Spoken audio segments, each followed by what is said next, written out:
오늘은 요한계시록 20장 1절에서 15절까지 말씀입니다. 또 내가 보매 천사가 무저갱의 열쇠와 큰 쇠사슬을 그의 손에 가지고 하늘로부터 내려와서 용을 잡으니 곧 옛뱀이요 마귀요 사탄이라. 잡아서 1000년 동안 결박하여 무저갱에 던져 넣어 잠그고 그 위에 임봉하여 1000년이 차도록 다시는 만국을 미혹하지 못하게 하였는데 그 후에는 반드시 잠깐 노일이라. 또 내가 보좌들을 보니 거기에 앉은 자들이 있어 심판하는 권세를 받았더라. 또 내가 보니 예수를 증언함과 하나님의 말씀 때문에 목배임을 당한 자들의 영혼들과 또 짐승과 그의 우상에게 경배하지 아니하고 그들의 이마와 손에 그의 표를 받지 아니한 자들이 살아서 그리스도와 더불어 1000년 동안 왕노릇하니 그 나머지 죽은 자들은 그 1000년이 차기까지 살지 못하더라. 이는 첫째 부활이라. 이 첫째 부활에 참여하는 자들은 복이 있고 거룩하도다. 둘째 사망이 그들을 다스리는 권세가 없고 도리어 그들이 하나님과 그리스도의 제사장이 되어 1000년 동안 그리스도와 더불어 왕노릇하리라.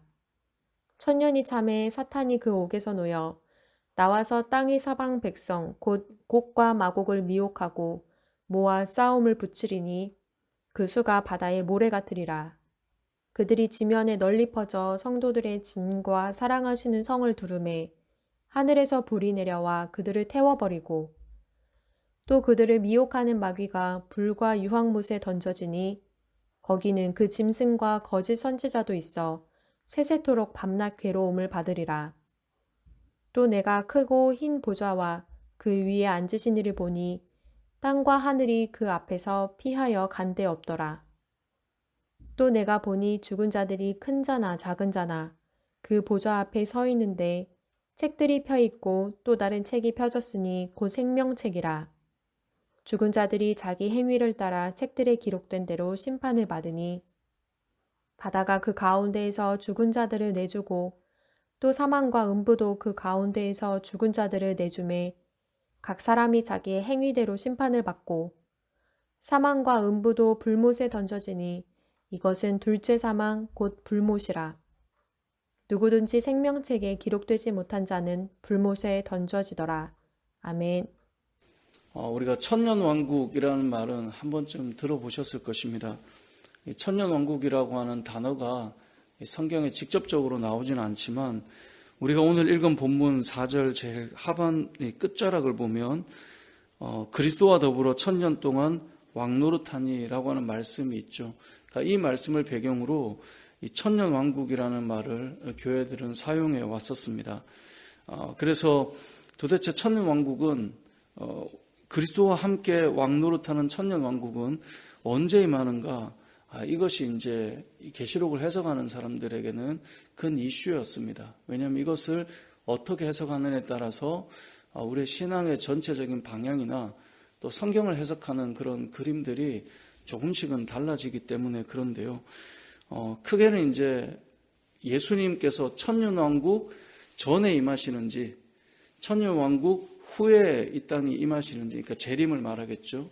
아니면 이 천년왕국이라고 하는 특정한 기간이 아니라 예수님께서 이 땅에 초림하셔서 재림하실 때 그때까지를 천년왕국으로 보는지에 따라서 좀 개념이 달라집니다. 그래서 신학자들은 이걸 천년왕국 전에 오면 이제 전천년설 뭐 이렇게 붙이기도 하고, 천년왕국 후에 예수님이 재림하시면 후천년설, 그리고 천년왕국이 어떤 기간이 아니라 상징적으로 우리가 하나님의 통치 안에 있다라고 고백할 때 이제 무천년설 이제 이렇게 보거든요.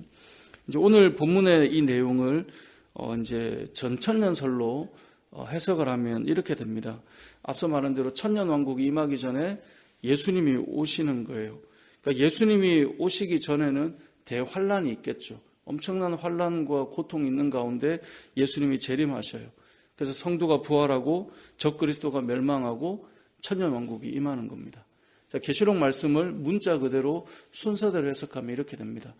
그래서 이제 우리 교단에 있는 많은 선배 목사님들이나 신학자들도 전천년설을 주장하는 분들이 많이 있습니다. 오늘 우리가 보았던 20장 바로 전에 19장에 보면 어제 예수님이 이 땅에 재림주로 심판주로 오실 때 그 이름이 무엇인가를 보았고, 그리고 17절부터 보면 얼마나 이 잔혹할 정도로 하나님이 심판하시는가를 이제 보았죠. 그래서 오늘 본문 20장으로 넘어오면서 주님이 오셔가지고 하는 것이 무엇입니까? 2절에 보니까 용을 잡으니 곧 옛 뱀이요. 옛 뱀이라고 하는 것은 창세기 3장에 등장하는 사단의 모습이죠. 그리고 마귀요 사탄이라 잡아서 1000년 동안 결박을 시키는 것입니다. 이렇게 결박을 시키는 동안 4절부터 6절까지를 보면 하나님의 백성들, 사단의 표를 받지 않은 사람들이 1000년 동안 그리스도와 왕노릇한다라는 거예요.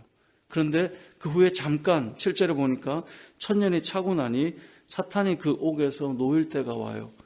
그래서 그렇게 놓일 때 곡과 마곡이라고 하는 곳에서 사람들을 미혹하고 다시 한번 사단이 힘을 떨쳐보려고 하지만 하나님께서 완전하게 그들을 진멸하십니다. 그래서 불과 유황못에 10절에 보면 마귀가 불과 유황못에 던져지게 되고 그 짐승과 거짓 선지자도 우리가 앞에 보았던 두 짐승이죠. 한 짐승은 힘을 가졌고 한 짐승은 예수님처럼 등장하여서 미혹하는 혀를 가졌죠. 그 두 짐승이 세세토록 괴로움을 받고 그렇게 해서 하나님의 백성들은 이제 11절에서 15절은 심판 이후에 하나님의 백성은 영원한 새 하늘과 새 땅에, 그리고 악한 자들은 이제 심판의 불못에 들어가게 된다. 이제 이렇게 해석을 하는 것이 역사적 전천년설을 가진 사람들의 특징입니다. 근데 또 이 전천년설 중에는 이제 세대주의적 전천년설이라고 해서, 여러분 휴거라는 말을 요즘에는 이제 종말론적 설교를 거의 안 하기 때문에 젊은 세대는 잘 모를 수 있는데, 이전에 우리 신앙인들은 휴거라는 말을 많이 들어도 보았고, 또 이단들을 통해서 휴거된다는 말도 사용되는 것을 듣기도 했는데, 그게 세대주의적 전천년설을 주장하는 사람들의 주장입니다. 휴거라는 말은 주님이 우리를 부르셔서 이제 공중에 올라가는 걸 말하거든요. 근데 그것도 세대주의적 전천년설이니까 천년왕국이 있으면 그 전에 주님이 오신다는 얘기겠죠. 이제 머릿속에 그려놓으십시오. 지나가면 다 잊을 수 있지만 그래도 본문을 만났으니 천년왕국 전에 예수님이 임하시는데 두 번 재림하시는 거예요. 한 번은 공중으로 재림해요. 혹시 예전에 뭐 성화나 그림 보면 예수님 구름 타고 위에 있고 막 성도들이 올라가고 하는 게, 그런 이제 개념을 가진 분들이 예수님이 공중에서 재림할 때 예수님을 믿던 신약 이후의 모든 성도들이 다 부름받아 올라갑니다. 그런데 누가 남아있냐? 구약의 성도들. 여러분 혹시 말씀을 보다 보면 하나님께서 이스라엘을 회복시키는 때가 온다 이런 말 들어보셨을 겁니다. 그러니까 이들의 생각은 신약 이후의 성도들은 올라가지만 나머지 남아있는 그 땅에 있는 지상의 성도들과 구약의 백성들은 죽은 채 묻혀있고 이 7년의 대환란이 임하는 겁니다. 7년 대환란이 임할 때 결국 다시 주님이 지상에 재림을 하셔서 천년왕국을 이루어가는데, 그 천년왕국은 이스라엘을 중심으로 하나님의 택한 백성들을 중심으로 회복되는 그때가 온다라는 거예요. 그리고 그 천년왕국이 끝이 나면 여기 나오는 것처럼 7절에 천년이 참에 사탄이 그 옥에 놓여 다시 곡과 마곡을 미혹해서 거기에서 다시 한번 심판하고 11절에서 15절에 나오는 심판의 자리에 서서 이제 새하늘과 새 땅으로 나눠지는, 그러니까 구약의 백성이 다시 회복되는, 이스라엘이 회복되는 역사가 일어날 것이다. 그래서 우리가 백투더 예루살렘, 그래서 예루살렘이 결국 마지막이 될 것이고 막 외치는 것이 이러한 개념을 가진 해석 때문에 신앙의 그림들이 그렇게 그려져 있습니다. 그래서 우리가 선교를 할 때도 마지막이 예루살렘이 될 것이다 외치는 분들이 계시록을 그렇게 해석해서 그렇습니다. 반면에 후천년설을 주장하는 사람이 있습니다. 이건 천년왕국이 먼저 임한다는 거예요. 이 사람들은 어떤 믿음을 가지고 있냐면, 성경에 보면 이 땅에 하나님의 나라를 이루라라는 말씀이 있죠. 그래서 우리가 하나님의 공의와 하나님의 평강이, 하나님의 의와 평강이 이 땅에 펼쳐지기를 원하면서 말씀을 전하고 복음을 전하고 세상을 바꾸어 나갑니다. 그래서 이 세상에 하나님의 의가 임하기를 원하여서 복음을 전하고 그렇게 해서 천년왕국을 이루어요. 그리고 나서 이 천년왕국이 이루어진 이후에 천년이 참에 7절에 나오는 다시 사단이 한번 왕성하게 어떤 역사를 일으키고 환란을 줄 때 주님이 그 이후에 재림하신다라고 보는 거예요. 자, 이렇게 계시록을 해석하는 분들은 이 땅에 하나님의 나라가 임할 것이다라고 하는 것 때문에 엄청나게 사회개혁과 또 이 세상에서 하나님의 의가 이루어지는 그 일을 위해서 애쓰고 수고하며 나아갑니다. 그리고 나서 마지막에 주님이 오시는 그때를 바라보는 것, 그게 후천년설을 지지하는 사람들의 특징입니다. 또 하나 이제 개념이 무천년설이라고 있는데요. 그건 우리 흔히 이제 복음주의 계열의 신학자들은 아까 처음에 말한 역사적 전천년설과 또 한 가지는 무천년설을 많이 이제 해석을 합니다. 무천년설은 어떤 기간이 딱 있다. 성경의 이 천년을 숫자적인 기간으로 보지 않고요. 하나님이 정해놓으신 완전한 어떤 특정한 기간, 상징적으로 해석을 합니다. 그래서 이 계시록을 어떤 시간의 순서대로 해석하지는 않습니다. 천년왕국이 언제냐? 예수님이 이 땅에 오셨습니다. 이 땅에 오셔서 무엇을 하셨죠? 십자가의 죽으심으로 사망 권세를 깨트리시고 이기신 주님이잖아요. 그러니까 더 이상 이제는 우리가 사망의 종로로 타는 자들이 아니에요.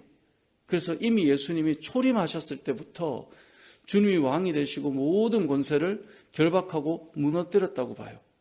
그래서 오늘 우리가 읽었던 본문의 2절에 용을 잡으니 곧 옛 뱀이요 마귀요 사탄이라 잡아서 1000년 동안 결박한다. 이것을 무천년설로 주장하는 사람은 예수님이 이 땅에 오신 초림의 사건, 십자가의 죽으심으로 이미 사단의 권세는 결박당하고 모든 믿는 자들은 사단의 권세에 눌려있지 않다라고 봅니다. 그리고 이 천년왕국은 예수님이 다시 재림하실 때까지의 기간까지를 천년왕국을 그냥 보는 것입니다. 그래서 저와 여러분이 이 땅을 살아갈 때 우리는 이미 예수님을 믿은 것 때문에 우리가 어디에 있으나, 왜 우리가 이 말씀을 늘 나눌 때도 그 말씀 드렸잖아요. 우리가 어디에 있으나 주님을 모신 그곳이 하나님 나라가 되고 하나님이 저와 여러분을 통치하신다라고 하는 지금 이 모든 예수님이 이 땅에 오신 초림의 사건과 다시 오실 재림의 사건 그 사이를 이미 우리는 하나님이 다스리시는 천년왕국 안에 살아가는 것이다 라고 주장을 합니다. 이제 이렇게 주장을 하는 사람들은 우리가 모든 신앙 가운데 하나님 나라의 임에 살아가고 있음을 고백하는 것이죠. 그래서 이들의 해석은 1절에서 3절, 헬라 문학 자체가 이제 인클루지오라고 해서 이렇게 순서대로 성경을 읽기보다 이제 A와 A 다시 그 사이에 하나님 주시는 의미가 있다라고 이제 해석을 종종 하시거든요. 뭐 히브리 문학도 그렇긴 한데, 그래서 이제 1, 2, 3절에 보면 2절에 보면 1000년 동안 결박당하고 묶여 있죠. 그런데 7절에 보면 1000년이 참해 이제 이렇게 넘어갑니다. 1절에서 3절까지를 보고 그다음 7절부터 해석을 해요. 1000년이 참해 사단이 그 옥에서 놓여서 나와서 땅의 사방 백성 곧 곡과 마곡을 미혹하고 모아 싸움을 붙이리니 그 수가 바다의 모래 같으리라. 그래서 그런 치열한 마지막 영적 전쟁 이후에 이들이 불과 유황못에 던져진다는 거죠. 그러면 하나님의 백성들은 뭐하냐? 그동안 이 모든 사이의 시간들 속에 4절에서 6절까지를 보면 그리스도와 더불어 1000년 동안 왕노릇한다. 이 1000년은 어떤 특정한 기간이기보다 주님이 이 땅에 오신 그 십자가의 사건을 통해 그리스도를 왕으로 모신 모든 자들이 그 기간 안에 저와 여러분들 또 우리 전 세대, 그 전 세대가 하나님을 왕으로 모신 자들이, 주님을 왕으로 모신 자들이 이미 이 하나님 나라의 천년왕국 안에 땅을 살아가고 있다라고 하는 것을 보여주는 것, 그것이 이제 4절에서 6절의 핵심되는 중간의 내용이다라고 해석을 하는 것입니다.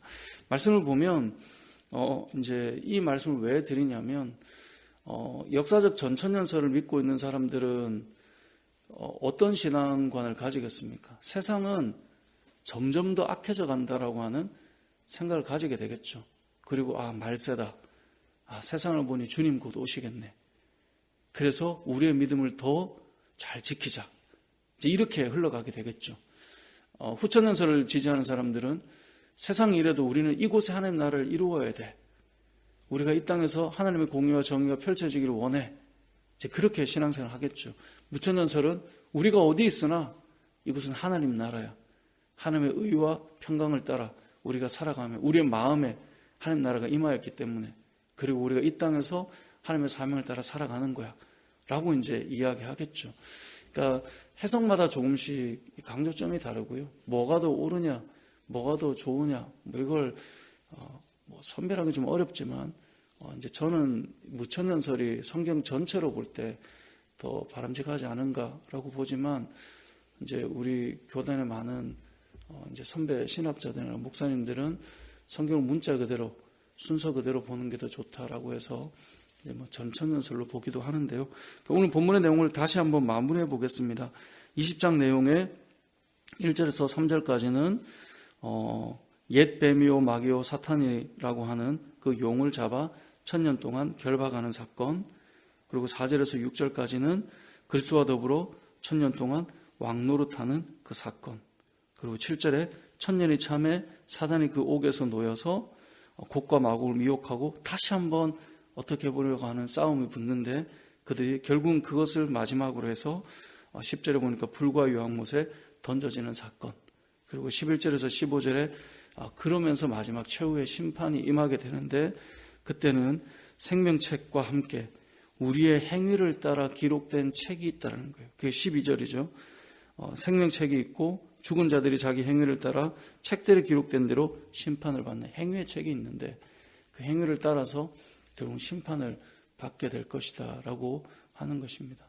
저와 여러분의 삶이, 지금 여러분의 삶이, 저는 이 땅에 이미 하나님 나라가 시작되었다라고 우리 성도들에게 설교를 해왔고, 여러분이 예수를 믿는 그 순간 이 땅의 십자가로 인해 이 죄와 사망의 권세를 이미 이기신 그리스도를 모신 우리들은 이미 하나님 나라를 경험하고 있고, 우리는 이 땅에서 사단의 권세에 무너지는 자가 아니라 승리하는 자고 왕노릇하는 자들이며, 그 가운데 믿음을 지키고 복음을 전하고 살아가야 할 것이고요. 그리고 마지막 때에 결국은 이 행위를 따라 심판을 받는, 물론 이들은 죽은 자들이라고 하는 것이 전제죠. 죽은 자들이 자기 행위를 따라 책들에 기록된 대로 심판을 받는데, 그때가 오기 전에 우리가 또 주의 복음을 전하고 생명의 소식을 나눌 수 있는 저와 여러분의 삶이 되어서 하나님 나라를 살아가고 있는 저와 여러분들이 주님의 복음을 들고 살아가는 귀한 믿음의 사람들 되시길